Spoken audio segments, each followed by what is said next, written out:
the father of gambling. William Kitchen was born in a small town in Pennsylvania in 1901. From an early age, he showed a strong interest in the game. He often dragged his neighbors to play chess. Kitchener was incredibly serious when he played, and there was always a calculating look in his eyes. He was good at observing his opponent's expressions and movements and looking for the cracks in them. Many times, when his opponent thought he was winning, he suddenly reversed the situation with a single move. When Kirchner was 10 years old, his father brought home a set of playing cards from a tavern in town, and Kirchner was hooked on poker from then on. He played simple card games with his younger siblings and observed the mindset of others. Kirchner realized that by understanding his opponent's preferences and weaknesses, he could predict their next move. Often, he would place very small bets on a game and win all of his opponent's chips. When Kirchner was 14, his father's tavern organized a poker tournament. Kirchner asked to participate. At first, his father didn't trust his young son, but when he saw the sincerity in his eyes, he agreed. Kirchner watched the other players intently and soon realized their secrets. He surprised everyone by beating the town's veteran players in the final round. From then on, Kirchner gradually lost his pure interest in the game and focused more on cracking his opponent's minds and getting the final result. He also gradually developed the idea of devoting himself to a deeper level of gaming. In 1920, Kitchener was 19 years old. He left his hometown and came to Las Vegas, which was still a fledgling gambling town. All the casinos here attracted him. Through a friend, Kitchener got a job as a card shuffler in a small casino. Every day he was required to shuffle and deal the cards with precision, while secretly observing the different players. He realized that skill was important, but more importantly, he needed to understand each person's personality and habits. Once, a regular player came to the baccarat table to place a bet. Kirchner noticed that every time he played a card, there was always a clear pattern of betting patterns. So when it was his turn to shuffle the cards, he carefully controlled the order in which they were dealt. On the first few bets, Kitchener dealt the cards according to the pattern, allowing the veteran player to win. Encouraged by this, the veteran player continued to bet the same way. But at a crucial moment, Kitchener suddenly changed his hand and disrupted the old player's pace.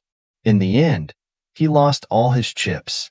Kirchner couldn't help but smile, as this was the first time he had experienced the thrill of controlling a poker game.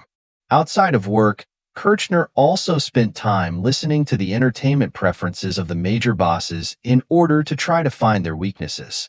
On one occasion, he used his information to clear a round for a high-ranking official in the casino and received a large tip.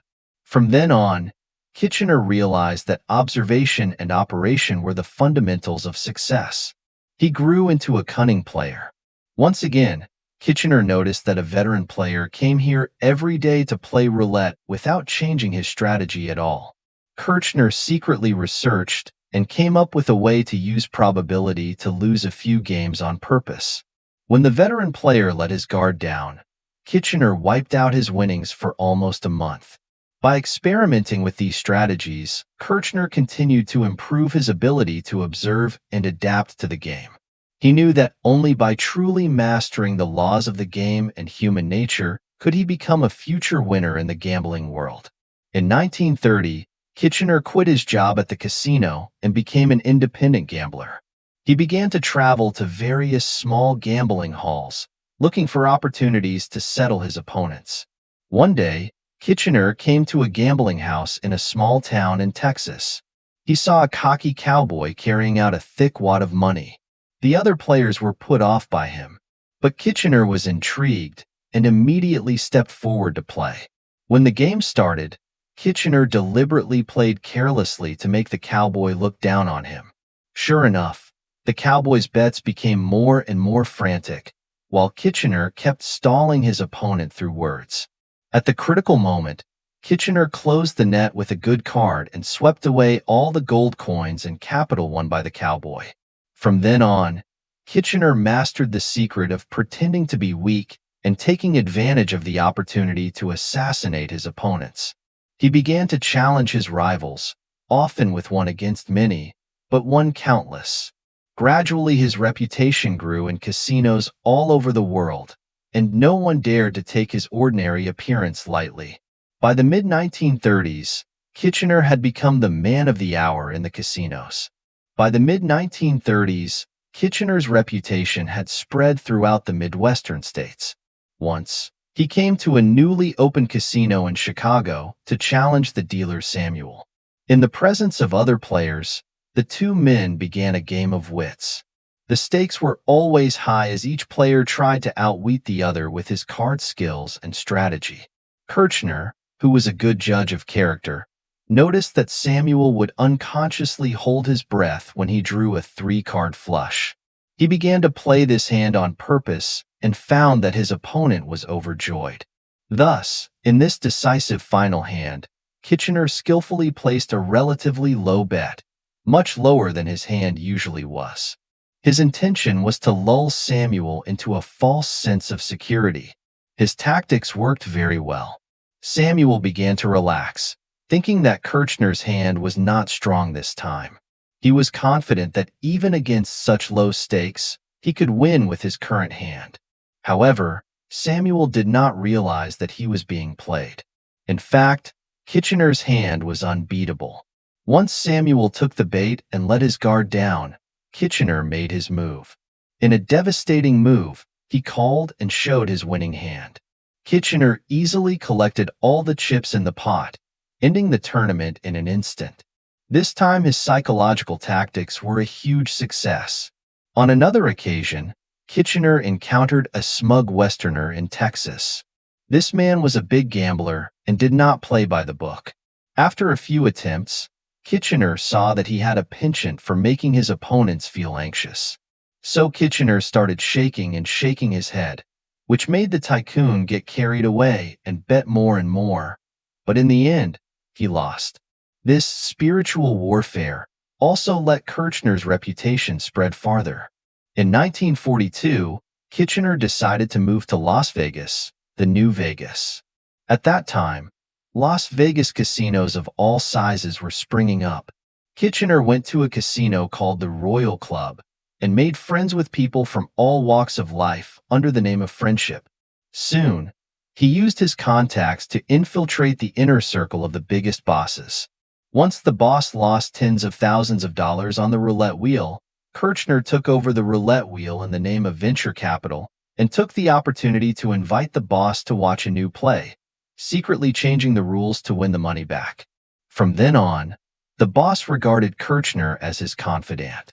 Kirchner also took the opportunity to lose money to others in the casino, as if he were giving them a handout to make them think that he was unlucky. When these people relaxed their guard, he won the money back and doubled it. At the same time, he set up an underground intelligence network to keep tabs on every casino. Soon, Kitchener became a one-of-a-kind master in Las Vegas. His adaptable and cunning style allowed him to quickly establish his own personal style in the area. In the late 1940s, the number of casinos in Las Vegas increased, and all kinds of hustlers flocked to Las Vegas. But Kitchener, with his unique gaming style and intelligence network, quickly established himself in the gambling world. One day, the most famous casino in Las Vegas, Golden Rooster Hotel, Successive News, a big hustler from Chicago, Claude visited, constantly in blackjack, roulette, and other items to beat other players, and bet up to hundreds of thousands of dollars, simply unbeatable. Kirchner was extremely surprised, so he went to observe Claude's playing style in order to identify his weaknesses. After looking at a few hands, Kirchner noticed that whenever Claude saw the color red, a look of disgust would appear on his face.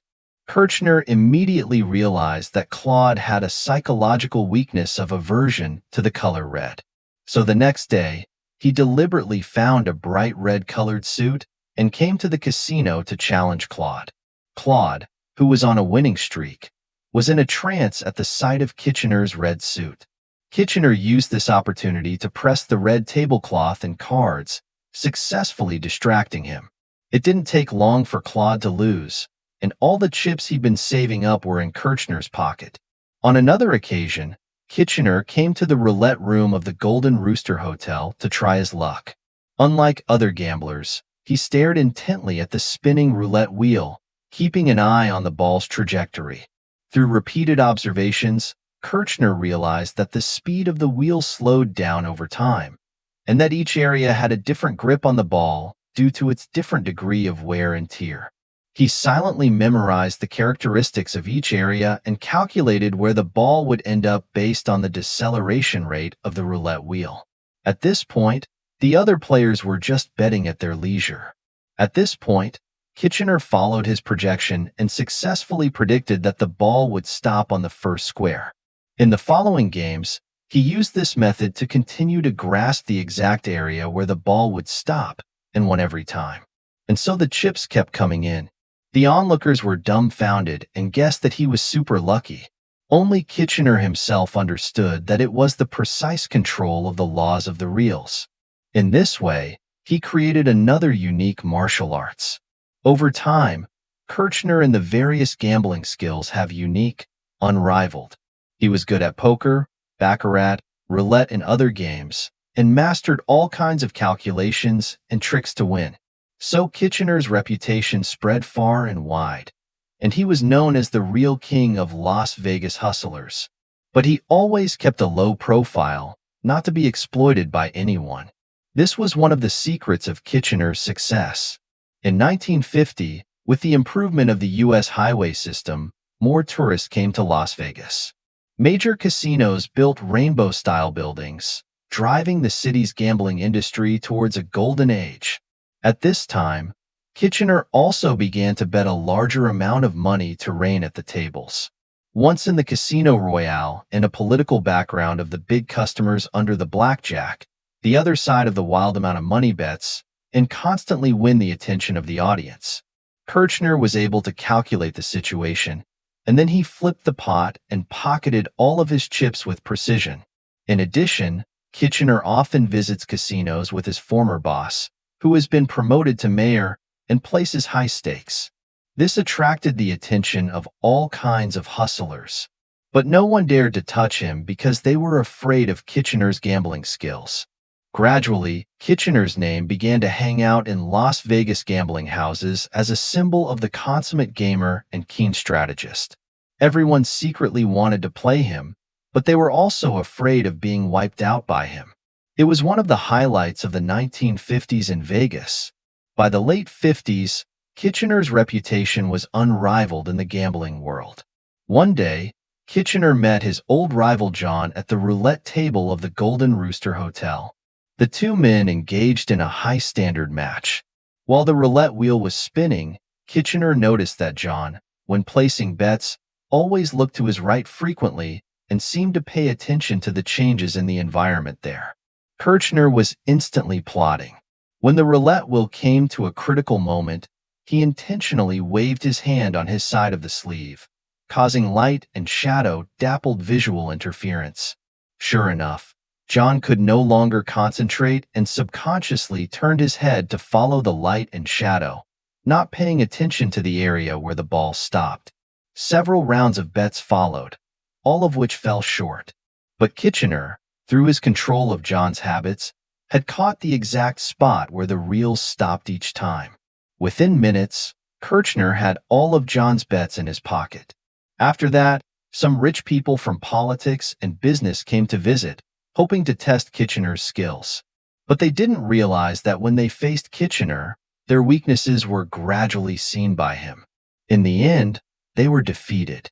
By playing with the top brass, Kitchener's stature grew higher and higher.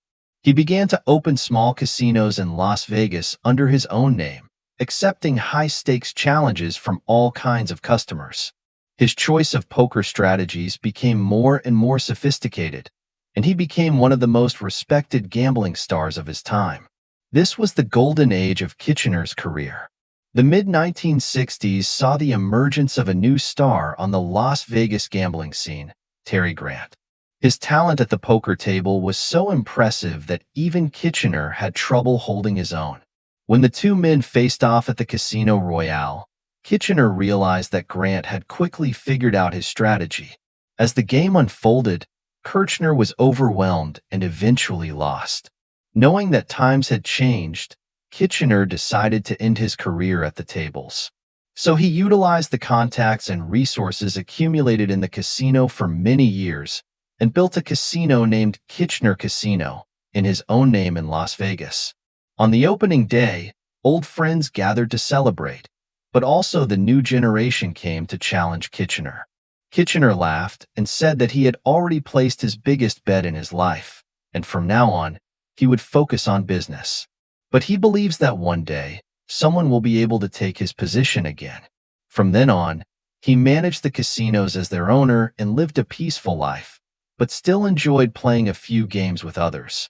In the 1970s, Las Vegas entered its heyday, with major casinos growing in size.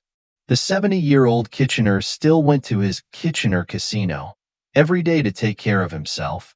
Once, he met a young man in his 20s named Bill Gross, who loved poker and was very talented. Kitchener taught Grouse a lot of experience. He didn't realize that the latter would soon become a new generation of masters. In 1980, a cold winter, Kitchener cold fever. He gathered his old friends and told them anecdotes about his life and shared his experience of becoming a legend. Soon after, at the age of 85, Kitchener passed away in his small Las Vegas kingdom. Hordes of players took to the streets to escort his hearse. He had finally left the place where he had made his mark. After Kitchener's departure, his casino was handed over to a close friend and named Kitchener in his honor as a lasting tribute. He is also known as the father of modern gambling. That's all for this program. Thanks for watching.